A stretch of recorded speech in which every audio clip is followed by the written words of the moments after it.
প্রতি বছরের মতো এবছরও 15ই জুলাই বাঁকুড়া জেলা বন মহোৎসব 2025 উদযাপিত হলো। এবারের বন মহোৎসব বাঁকুড়া শহরের রবীন্দ্র ভবন মঞ্চে অনুষ্ঠিত হলো এবং রবীন্দ্র ভবন সংলগ্ন এলাকাতে বৃক্ষরোপণের মধ্য দিয়ে বন মহোৎসবের সূচনা করা হয়। এবারের বন মহোৎসবের উদ্বোধন করেন বাঁকুড়া জেলা পরিষদের সভাধিপতি অনুসোয়া রায়। বন মহোৎসবের ট্যাবলো পরিক্রমার সবুজ সংকেত অনুষ্ঠানে জেলা পরিষদের সভাধিপতি অনুসোয়া রায়, পৌরপ্রধান অলকা সেন মজুমদার, মুখ্য বনপাল S Kulandai Vel, DFO Bankura south division Pradip Bauri, DFO north division Debashis Pradhan, ADFO এবং জেলার বিভিন্ন রেঞ্জের আধিকারিকবৃন্দ উপস্থিত ছিলেন। বৃক্ষরোপণের মধ্য দিয়ে বন মহোৎসবের উদ্বোধন করেন জেলা পরিষদের সভাধিপতি অনুসোয়া রায়, জেলা শাসক সিয়াদ এন, পুলিশ সুপার বৈভব তেওয়ারি, মুখ্য বনপাল S Kulandai Vel, DFO south, DFO north এবং বিভিন্ন সংস্থার আধিকারিকবৃন্দ, সংবাদ মাধ্যমের প্রতিনিধিবৃন্দ সহ বহু ব্যক্তিবর্গ উপস্থিত ছিলেন। এরপর রবীন্দ্র ভবনের অনুষ্ঠানে স্বাগত ভাষণ দেন মুখ্য বনপাল ডক্টর এস কুলান্দাই ভেল। তিনি তার স্বাগত ভাষণে নগর সভ্যতার দ্রুত বিকাশে দেশের বনভূমির পরিমাণ যখন ক্রমশ কমে আসছে, তখন বাঁকুড়া জেলা বন দপ্তর এবং বনরক্ষা কমিটিগুলোর উদ্যোগে জেলার বনভূমির পরিমাণ বৃদ্ধি পেয়েছে বলে মন্তব্য করেন। তিনি বলেন, বাঁকুড়া জেলায় বনভূমির পরিমাণ ছিল 16%, বর্তমানে তা 23% বৃদ্ধি পেয়েছে। এছাড়া সভাধিপতি অনুসোয়া রায় তার ভাষণে বলেন, বনে আগুন লাগিয়ে বনভূমির ব্যাপক ক্ষতি করা হচ্ছে, কিন্তু এবছর বনে আগুন অনেকটাই কম হয়েছে। এটা সম্ভব হয়েছে বাঁকুড়া জেলা বন বিভাগের সর্বস্তরের কর্মীদের সার্বিক তৎপরতার জন্য। এজন্য তাদের ধন্যবাদ জানায়।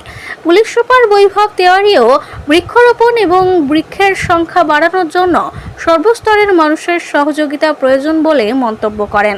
এদিনের অনুষ্ঠানে কচিকাচারা মনোজ সাংস্কৃতিক অনুষ্ঠানের মাধ্যমে সকলকে মন্ত্রমুগ্ধ করে তোলে। এবারের বন মহোৎসবের স্লোগান ছিল, সবুজ বাঁচাও, সবুজ দেখাও, সবুজের মাঝে বিবেক জাগাও। এদিনের অনুষ্ঠান সঞ্চালনা করেন এডিএফও অসিত দাস। বাঁকুড়া থেকে সুনীল দাসের রিপোর্ট, RLM নিউজ। রাজ্য সরকার বলে দিয়েছেন 14 থেকে 20-র মধ্যে আমাদের বন মহোৎসবটা আমাদের পালন করতে হবে। তো আজকে 15ই জুলাই, আজকে আমাদের এখানে বাঁকুড়া বিভাগের এখানে পালিত হচ্ছে। আমরা সকলেই কম বেশি কিছু না কিছু জানি বন জঙ্গলের ব্যাপার নিয়ে, ফরেস্টের ব্যাপার নিয়ে, কিন্তু যে রাস্তাঘাটে যায় প্রচণ্ড গ্রীষ্মের দাবদাহতে জঙ্গলগুলোতে আগুন লাগিয়ে দেওয়া হচ্ছে, দেখতে খুবই খারাপ লাগে। যদিও এই বছর সেই মাত্রাটা অনেকটাই কম, মানুষ হয়তো সচেতন হয়েছেন।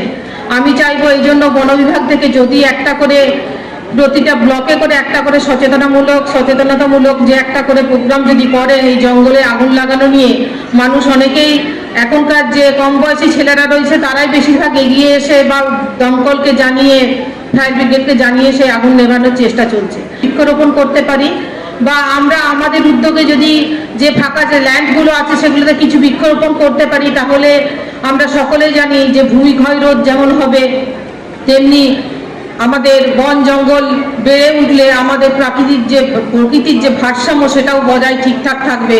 বন্য পশুরা বা প্রাণীরা তারাও ঠিকঠাক থাকবে। 80% টাকা পায় তারা সেই গাছগুলো লাগানোর জন্যই বেশি উদ্যোগী হয়। এখন কিন্তু বন দপ্তর উদ্যোগ নিয়েছে যে বন্য পশু বা বন্য প্রাণী যারা আছে তাদের খাবার যোগান দেওয়ার জন্য, যে গাছগুলি লাগাচ্ছেন সেই জন্য তাদেরকে সত্যি সাধুবাদ জানাই এই উদ্যোগ নেওয়ার জন্য, যে খুব সুন্দর একটা উদ্যোগ নিয়েছেন। আমাদের জঙ্গলের যে বন্য পশু বা পাখি যেগুলো আছে তাদেরও তো খাবারের প্রয়োজন আছে, সেই খাবার যোগান দিতে আমরা সব নাজেহাল হয়ে যাই। তারা লোকালয়ে চলে আসে, সে কারণের জন্য জঙ্গলের মধ্যে যদি তারা খাবারটা পেয়ে যায় তাহলে তারা কিন্তু লোকালয়ের মধ্যে আসে না। এর মধ্যে আসুন যে গাছ এখান থেকে আপনারা একটি করে নিয়ে যান, নিজের বাড়িতে করে লাগান। এখন যদিও মানুষ অনেকটা সচেতন হয়েছে, কেননা আমাদের যে প্রচন্ড গ্রীষ্ম, এই দাবদাহ, সেটার থেকে রক্ষা একমাত্র করতে পারে আমাদের এই গাছ। আমরা যদি প্ল্যান্টেশনটা বেশি মাত্রায় করতে পারি। কেন আজকে সবচেয়ে বড় আমার দুনিয়া সবচেয়ে বড় ফাইট আছে এনভায়রনমেন্টাল ফাইট। দেখুন আপনার কলকাতা থাকলে বুঝতে পারবেন, গরমকালে বলুন, ইভেন সারাদিন যে পলিউশন, যা দূষণ যত আমরা পড়ছি, যা ফেস করছি, ওইটাকে ওই দিকে মুক্তি পাওয়ার জন্য আজকে একটা দিন। সারা বছর আমরা প্লান্টেশন করতে পারি, কিন্তু বর্ষাকাল না থাকলে আমরা করতে পারবো না। এই বর্ষাকাল থাকার জন্য আমরা এই বর্ষাকালে জুলাই মাসে মাঝখানে একটা দিন আমরা সিলেক্ট করে সারা আমার প্রোগ্রামটা শুধু ফরেস্ট ডিপার্টমেন্টের জন্য নাই, সবারই প্রোগ্রাম। বিশেষ করে প্রত্যেকটা নাগরিক যদি একটুকু হাত বাড়িয়ে প্রত্যেকটা জায়গায় ওনার নিজের জায়গার মধ্যে যদি চারা লাগাতে পারেন, আমরা যা চাইছি 33% আমরা গ্রিন কভার চাইছি, এটা আমার বিশ্বে একটা ডিমান্ড আমরা মিট আউট করতে পারি। 5 এই ছিল 16.5% ছিল, আজকে দিনে মোটামুটি 23% চলে আসছে।